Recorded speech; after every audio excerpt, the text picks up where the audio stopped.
수요일 저녁 하나님 앞에 예배하러 나오신 우리 사랑하는 성도님들을 주님의 이름으로 축복합니다. 이번 토요일이 민족 고유의 명절인 설인데요. 토요일 전까지는 저희가 공식적으로 만나는 자리가 없지 않습니까? 우리 서로 새해 인사 한 번 더 하도록 하겠습니다. 새해 복 많이 받으십시오. 우리 서로 인사 한 번 하도록 하겠습니다. 네. 우리나라에는 신정과 구정이 있어서 새해 인사를 두 번 할 수 있으니까 참 감사한 것 같습니다. 마치 새로운 기회를 한 번 더 받은 기분이죠. 혹시나 새해 새로운 결심을 가지고 결심으로 시작하셨는데 나쁜 녀석한테 걸려서 좀 힘든 분위기 마음으로 힘을 내셨으면 좋겠습니다. 무엇보다 올해 우리 교회에 말씀을 통해 주신 비전이 있죠. 올리브 교육, 올리브 신앙으로 교육하는 이 일에 온 교회가 다시 한번 힘을 내며 나아가는 그런 은혜가 있기를 또한 소망하는 것입니다. 그런 의미에서 오늘 우리가 함께 읽은 마가복음 5장의 말씀을 가지고 기억하라 그리고 기대하라 라는 설교 제목으로 함께 말씀을 나누려고 합니다. 2017년 말씀을 통해 우리 교회에 주신 올리브 교육이라는 비전에 힘쓰면서 우리는 반드시 기억해야 할 것이 있고 기대해야 할 것이 있다는 것입니다. 오늘 우리가 읽은 본문 말씀을 통해서 우리가 반드시 기억해야 할 것과 기대해야 할 것을 깨닫는 은혜가 우리 가운데 있기를 소망합니다. 그리고 그 은혜를 가지고 자녀를 신앙으로 양육하고 세우는 올리브 교육에 힘쓰는 우리 부산 사랑의 교회가 되기를 또한 소망합니다. 그럼 오늘 본문을 한번 살펴보겠습니다. 이 본문을 아마 담임 목사님께서 작년 연초에 설교를 하신 걸로 알고 있는데요. 제가 할까 말까 고민하다가 아마 잊어버리지 않으셨겠나 생각을 해가지고 제가 다시 선택을 했는데요. 오늘 설교는 제가 지난번 교회에 있을 때 지난번 교회는 특별 새벽 기도회가 여러 번 있었는데요. 그 중에 한 번이 언제냐면 우리 다음 세대가 여름 사역 수련회와 성경학교를 하기 전에 일주일 동안 특세를 했습니다. 그래서 그때는 이제 교육부서 사역자들이 와서 이제 새벽에 설교를 하거든요. 그때 제가 했던 설교이기도 합니다. 그때 다음 세대를 생각하면서 여름 사역을 생각하면서 좀 같이 은혜를 나누고자 이 말씀을 전했는데 올해 비전이 또 올리브 교육 아닙니까? 그래서 다음 세대를 교육하는 그 마음이 좀 이렇게 통했는지 이 본문을 다시 한번 정하게 됐는데요. 오늘 본문 한번 살펴보도록 하겠습니다. 오늘 우리가 읽은 본문의 말씀 누가복음 5장 25절에서 34절의 말씀은 우리 성도님들께서 아주 잘 알고 계시는 말씀입니다. 어떤 이야기가 나옵니까? 한 여인에 관한 이야기가 나오죠. 그런데 그 여인이 어떤 여인입니까? 어떤 여인입니까? 그렇죠. 혈루증이라는 희귀한 그리고 불치병을 앓고 있는 여인이 등장합니다. 그런데 이 혈루증이라는 병은 단순히 육신적인 고통만을 주는 병이 아니었습니다. 레위기 15장을 살펴보면 이 혈루증이라는 병을 가진 여인은 이스라엘 사회에서 단 한마디로 정의될 수 있었습니다. 어떤 단어로 정의될 수 있었을까요? 바로 부정한 자로 정의될 수 있는 병이었습니다. 이 여인은 이스라엘 사회에서 부정한 자였다라는 것이죠. 그렇다면 이스라엘 사회에서 부정한 자 어떤 존재입니까? 먼저 첫 번째로 이 부정한 자는 하나님의 성전에 들어갈 수가 없는 자입니다. 왜입니까?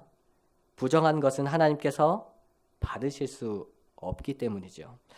부정한 자가 성전에 들어가지 못한다는 것, 이것이 의미하는 것이 무엇이겠습니까? 바로 하나님과의 관계가 깨어졌다는 것, 그것을 의미하는 것입니다. 더 이상 하나님의 보호하심도 하나님의 인도하심도 부정한 자에게는 오늘 본문에 등장하는 이 여인에게는 없다라는 것이죠. 영적으로 하나님과 완전히 단절되어 버렸다. 이것을 이야기하는 것입니다. 다음으로 이스라엘 사회에서 이 부정한 자는 이스라엘 공동체에도 들어갈 수가 없는 자입니다. 왜입니까? 왜 부정한 자는 이스라엘 공동체에 들어갈 수가 없습니까? 그 이유는 이 부정한 자와 접촉하는 모든 것이 어떻게 됩니까? 부정해지기 때문이죠.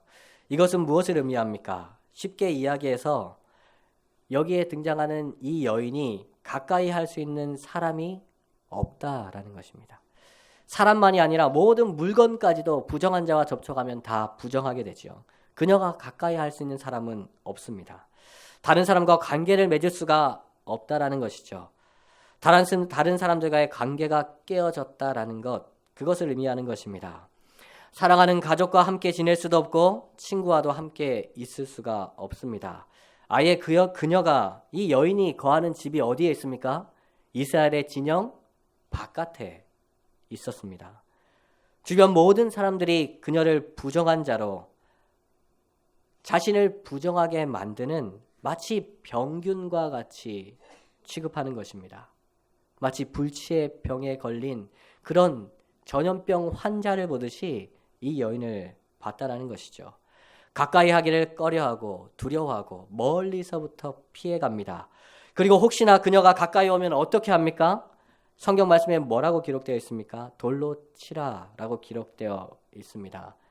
죽어 마땅한 자라는 것이죠. 그 어느 누구하고도 함께할 수 없다라는 것입니다. 철저한 고독과 외로움과 소외 속에서 사회적으로 사람들과 완전히 단절되었다. 이것을 의미하는 것입니다. 그런데 사랑하는 성도 여러분, 오늘 본문에 등장하는 여인의 이야기에서 더 기가 막힌 것은 무엇인지 아십니까? 이 혈루증을 가진 여인은 무려 12년 동안이나 이 병으로 고생하고 있었다라는 것입니다. 우리나라 말에 10년이면 강산이 변한다라고 하죠. 이 말도 이제 오래돼가지고 요즘에는 뭐 몇 년이면은 확 변하는 것 같습니다. 10년이면 강산이 변한다는 말이 있는데 10년을 넣은 12년이라는 시간, 그 긴 시간 동안 이 여인은 혈루증으로 말미암아 하나님과 단절되고 사람들과 단절되어 살아왔다는 것이죠. 하지만 이 12년이란 시간의 12라는 숫자에서 우리는 그 여인이 당했던 고통의 깊이가 우리가 생각하는 것보다 더 깊다는 것을 우리는 알아야 합니다. 왜냐하면 이 12라는 숫자가 우리에게는 그저 12라는 숫자에 불과하지만 이 성경, 이 마가복음을 처음 읽었을 유대인들, 이스라엘 사람들에게는 이 10이라는 숫자가 특별한 의미를 가진 숫자였기 때문이죠. 왜냐하면 10이라는 숫자는 이스라엘 사람들에게 완전수로 알려져 있었습니다. 왜냐하면 12지파에서 12지파, 10이라는 숫자로 지파가 완성되었기 때문에 이 12라는 숫자는 이스라엘 사람들에게 완전수였습니다. 그리고 이 12라는 숫자는 오늘 본문의 저자인 마가에 의해서도 또다시 강조됩니다. 오늘 우리가 읽은 혈루증 여인의 이야기는 예수님께서 회당장 야이로의 딸을 살리시는 이야기 속에 포함되어 있는 이야기입니다. 예수님은 야이로의 딸을 고치러 가는 중에 이 혈루증을 앓던 여인을 만나셨던 것이죠. 그리고 이 혈루증 여인에 대한 이야기가 끝이 났을 때 어떤 소식이 들려왔습니까? 회당장 야이로의 딸이 죽었다라는 소식이 들려왔죠. 그런데 사랑하는 성도 여러분, 죽었던 그리고 예수님께서 살리셨던 회당장 야이로의 딸의 나이가 몇 살이었는지 아십니까? 뒤 이어지는 42절 말씀을 살펴보면 마가는 이렇게 기록합니다. 소녀가 곧 일어나서 걸으니 나이가 12살이라. 소녀가 곧 일어나서 걸으니 나이가 12살이라. 이렇게 마가는 기록하고 있습니다. 그렇습니다. 죽었던 회당장 야이로의 딸이 12살이었습니다. 한 소녀가 태어나서 죽음에 이르기까지 보냈던 그 12년이라는 시간, 한 소녀의 평생을 나타내었던 그 12년이라는 시간 동안 이 여인은 혈루증으로 고통받고 있었다라는 것이죠. 마가는 이것을 또한 이야기하고 있다라는 것입니다.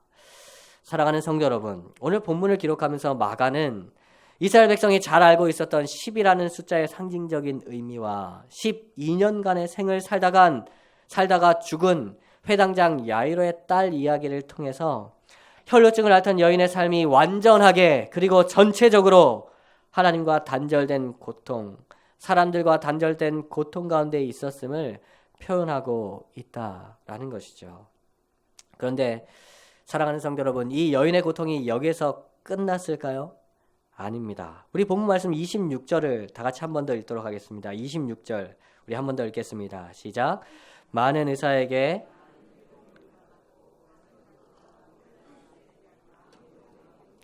도리어 더 중하여졌던 차에. 아멘. 방금 읽은 26절에는 어떻게 기록되어 있습니까?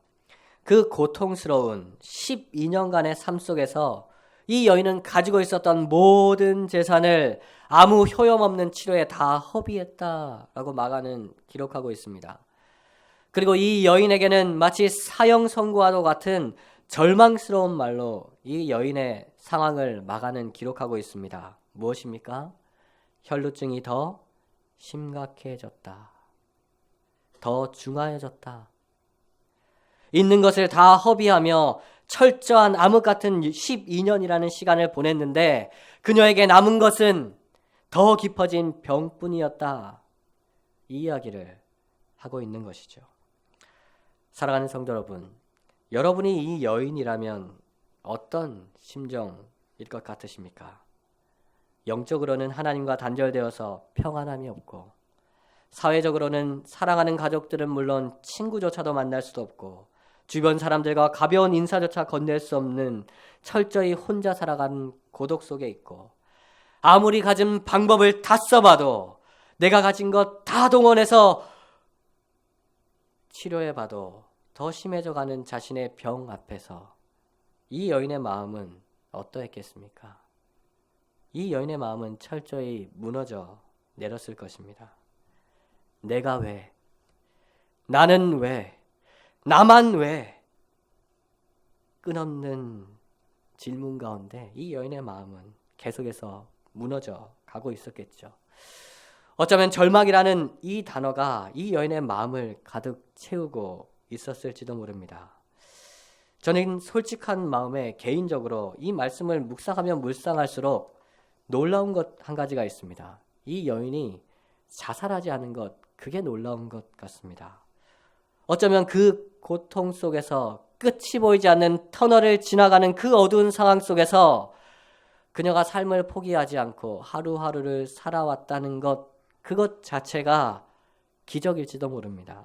어쩌면 그녀를 붙잡고 있었던 하나님의 은혜가 그녀가 삶을 포기하지 않고 하루하루를 살아가게 한 것이 아닌가, 이런 생각이 들 정도라는 것이죠. 그런데 사랑하는 성도 여러분, 이러한 혈루증으로 말미암아 고통 가운데 살아가는 이 여인의 모습 속에서 우리가 볼 수 있는 것이 있습니다. 아니, 보아야 하는 것이 있다는 것입니다. 그것이 무엇이냐면, 그것은 죄악된 세상 속에서 죄로 말미암아 고통 속에 살아가는 우리 인간들의 모습이라는 것입니다. 이 여인의 모습 속에서 우리는 영적으로 하나님과 철저히 단절되어서 평안을 누리지 못하며 살아가는 인생을 보는 것입니다. 사회적으로 상처받고 상한 마음을 어디 털어놓을 것이 없어서 겉으로는 웃으면서 살아가고 있지만 속으로는 눈물 짓는 가운데 철저한 고독을 경험하는, 외로움을 경험하는, 소외를 경험하는 그러한 인생을 볼 수 있는 것이죠.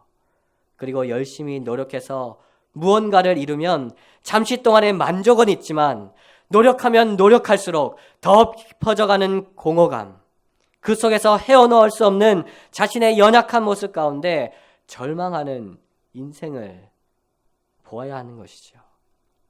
이것이 죄악된 세상 속에서 죄성을 가지고 살아가는 인간의 모습이고, 조금 더 기억을 거슬러 생각해 보면 이 절망스러운 인생, 이 인생이 예수님을 만나기 전 우리의 인생이었다는 것, 그것을 기억해야 한다는 것입니다. 하지만 이것이 절망으로 끝나지 않는다는 것, 우리는 이 본문을 통해서 알고 있죠. 우리는 이 절망 가운데 있었던 이 여인의 이야기가 이대로 끝나지 않는다는 것도 기억해야 합니다. 절망 가운데 그녀에게 한 가지 소식이 들려왔다는 것을 우리는 오늘 본문을 통해 알 수 있고 또한 알아야 하는 것이죠. 어떤 소식이었습니까? 바로 예수님에 관한 소식이었던 것이죠.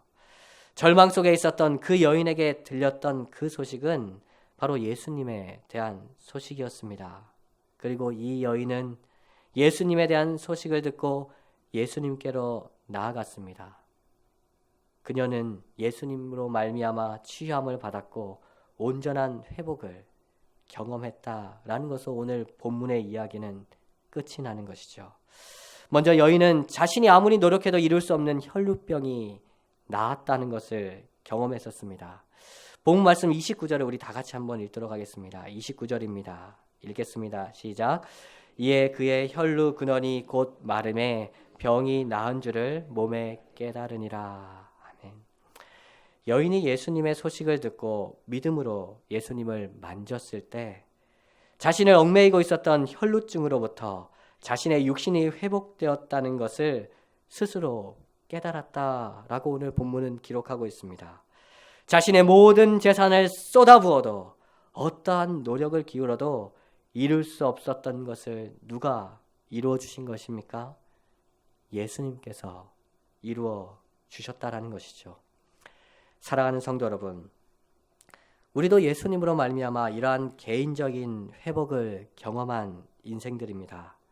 우리아가 어찌할 수 없었던 죄에 대한 우리의 연약함, 아무리 노력을 해도 채울 수 없는 공허감, 우리를 한없이 작아지게 만드는 열등감, 때때로 우리 가운데 닥쳤던 경제적인 문제들, 건강의 문제들, 자녀의 문제까지 우리를 얽어매고 있었던 여러 가지 사슬로부터 우리는 예수님으로 말미암아 회복을 경험한 것입니다. 이것이 바로 여인이 경험했던 그 혈루증의 회복과 마찬가지로 우리도 우리 개인적인 문제들이 예수님으로 말미암아 회복되었던 것을 경험했다라는 것이죠. 그리고 여인은 다른 사람들과의 관계의 회복을 또한 경험했습니다. 우리 본문 말씀 34절도 다 같이 읽도록 하겠습니다. 34절입니다. 시작. 예수께서 이르시되 딸아 내 믿음이 너를 구원하였으니 평안히 가라. 내 병에서 놓여 건강할지어다. 아멘.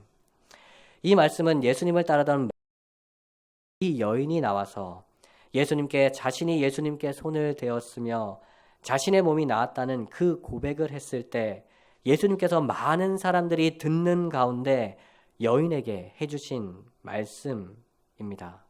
예수님은 의도적으로 많은 사람들 앞에 이 여인을 세우고 이 말씀을 선포하셨다는 것이죠. 이 여인이 혈루증으로부터 온전히 나았고 건강하게 되었기 때문에 이제는 부정하지 않다는 것을, 다른 사람을 부정하게 하는 자가 아니라는 것을, 다른 사람들과 함께 거하며 살아갈 수 있는 자라는 것을 주변에 있는 모든 사람들이 들을 수 있도록 선포해 주신 것입니다. 이제 이 여인은 사랑하는 가족들과 친구들과 주변의 많은 사람들과 함께 거할 수 있는 자가 된 것입니다. 다른 사람들과의 관계가 온전히 회복되었던 것이죠. 사랑하는 성도 여러분, 우리도 예수님으로 말미암아 다른 사람들과의 관계 속에서 회복을 경험한 인생들 아닙니까? 다른 사람들과의 관계 속에서 나의 연약함 때문에, 때때로 상처 때문에 마음 둘 곳 없어서 철저한 고독 속에 놓여있던 우리를 예수님께서 회복시키시고 온전케 하시고 그 피로 깨끗이 씻으셔서 의인으로 세워주신 분, 그분이 바로 예수님이시라는 것이죠. 그리고 이제는 우리를 뭐라고 하십니까? 새로운 피조물이다 라고 선포해 주시며 이전 것은 다 지나갔다 선포해 주시는 분이 바로 예수님 아니셨습니까? 우리는 우리의 마음에 함께 하시는 예수님으로 말미암아 이제는 사람들 앞에 떳떳이 설 수 있고 이제는 다른 사람들을 사랑하는 자리로까지 나아갈 수 있는 존재가 되었다라는 것이죠. 마지막으로 살펴볼 것은 여인은 하나님과의 관계를 회복했다라는 것입니다. 우리가 방금 읽은 말씀 34절에서 예수님은 여인을 딸이라고 불러주십니다. 부정한 자로 하나님 앞에 나아갈 수 없었던 이 여인을 예수님은 딸이라고 불러주신다라는 것이죠. 부정함으로 하나님의 백성에서 단절되었던 이 여인을 하나님의 아들인 예수님께서 딸이라고 불러주심으로써 다시 하나님의 백성으로, 하나님의 자녀로 하나님과의 친밀한 관계가 회복되었음을 분명히 이 딸이라는 단어를 통해서 말씀해주고 계신다라는 것입니다. 사랑하는 성도 여러분, 우리도 예수님으로 말미암아 하나님과의 관계가 회복된 자들이지요. 예수님을 만나기 전에 우리는 죄인이었습니다. 하나님의 진노 앞에 있었던 자들이었지요. 하나님과의 관계는 우리의 죄로 말미암아 철저히 깨어져 있었습니다. 그저 우리는 멸망을 선고받기 위해, 영원한 죽음을 선고받기 위해서 진노로 가득 찬 하나님의 심판대를 향해 나아가던 자들이었습니다.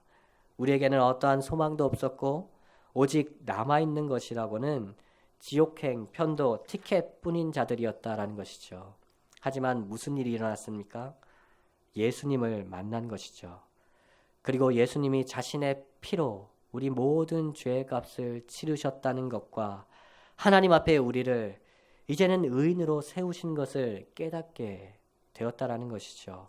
그리고 예수님께서 하나님께 이렇게 말씀하시는 것을 우리는 듣게 되는 것입니다. 예수님이 하나님께 이렇게 말씀하시죠. 하나님, 제 피값으로 산 하나님의 아들입니다. 하나님, 제 피값으로 산 하나님의 딸입니다. 이들을 하나님의 자녀로 받아주십시오. 사랑하는 성도 여러분, 우리는 예수 그리스도로 말미암아 그분의 피값으로 말미암아 하나님의 자녀가 된 것을 경험한 인생들입니다. 진노의 자녀에서 사랑받는 자녀로 신분이 바뀐 것을 경험했다라는 것이죠. 그리고 이제는 예수님께서 보내주신 성령으로 말미암아 하나님을 아버지라고 부르며 하나님의 자녀로서의 삶을 살고 있는 것이죠. 하나님과의 철저히 깨어졌던 관계가 예수님으로 말미암아 회복된 것을 경험한 인생들이다라는 것입니다. 사랑하는 성도 여러분, 이것이 2017년 한 해를 시작하며 하나님께서 우리에게 주신 올리브 교육을 바라보며 우리가 반드시 기억해야 할 것입니다. 우리 모두는 혈루증을 앓던 여인처럼 모든 것이 철저히 깨어진 존재들이었습니다. 절망 속에 살아가던 존재들이었죠. 소망이 없었던 존재들이었다라는 것입니다. 하지만 예수님으로 말미암아 우리는 회복을 또한 경험한 자들입니다. 예수님으로 말미암아 하나님과의 관계가 회복되어 하나님의 자녀가 되었고, 예수님으로 말미암아 다른 사람들과의 관계가 회복되고 온전해지는 걸 경험했고, 예수님으로 말미암아 나 자신의 연약함과 상처로부터 내가 가지고 있었던 많은 문제들로부터 회복을 경험했다라는 것이죠. 우리는 예수님으로 말미암아 전 인격적인 구원을 경험한 자들이라는 말씀입니다. 우리는 이 구원의 감격을 기억하고 다시금 풍성히 누릴 수 있어야 합니다. 왜냐하면 우리가 2017년 비전으로 올리브 교육을 하는 이유가 이것 때문이기 때문입니다.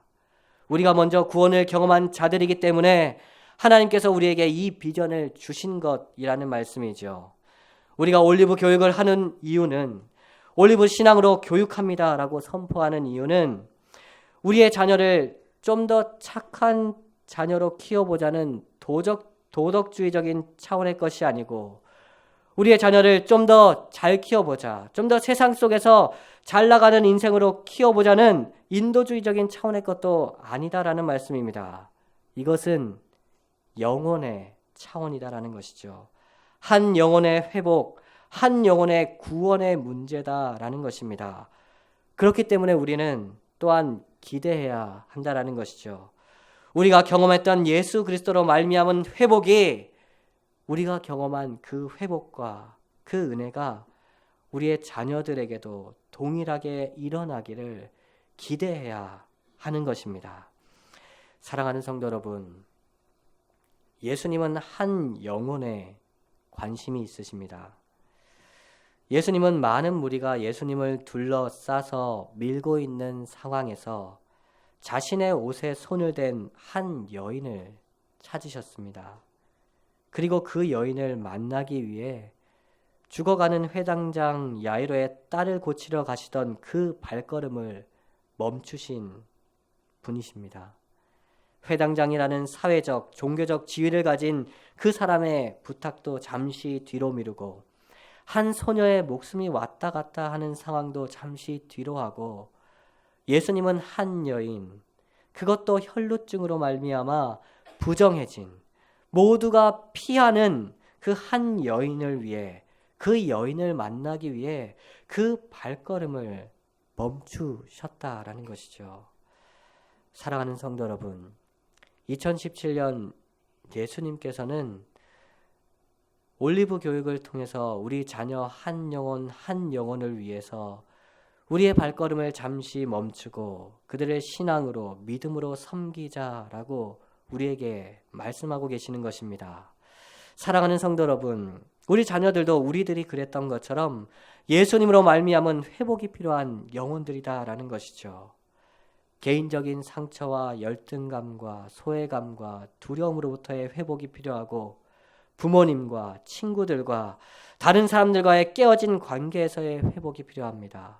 그리고 무엇보다 죄로 말미암아 깨어진 하나님과의 관계의 회복이 필요하다라는 것이죠. 우리는 우리가 경험했던 구원을 또한 우리 자녀들이 경험할 수 있기를 기대해야 하는 것입니다. 예수님께서 우리 자녀들을 만나 주셔서 구원과 회복을 경험하는 일이 올 한 해 일어나기를 기대해야 하는 것이죠. 사랑하는 성도 여러분, 말씀을 정리하면서 간절한 마음으로 다시 한번 말씀드리는 것은 기억하십시오. 우리는 예수님으로 말미암아 회복과 구원을 경험한 인생입니다. 그리고 그것이 참 진리이고 그것이 참 소망인 것입니다.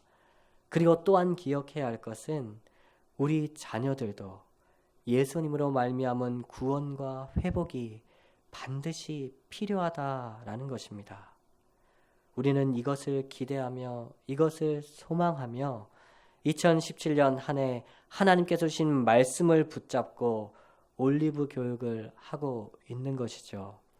가정에서 올리브 대화를 나누고 가정에서 올리브 예배를 드리며 신앙으로 양육하는 것입니다.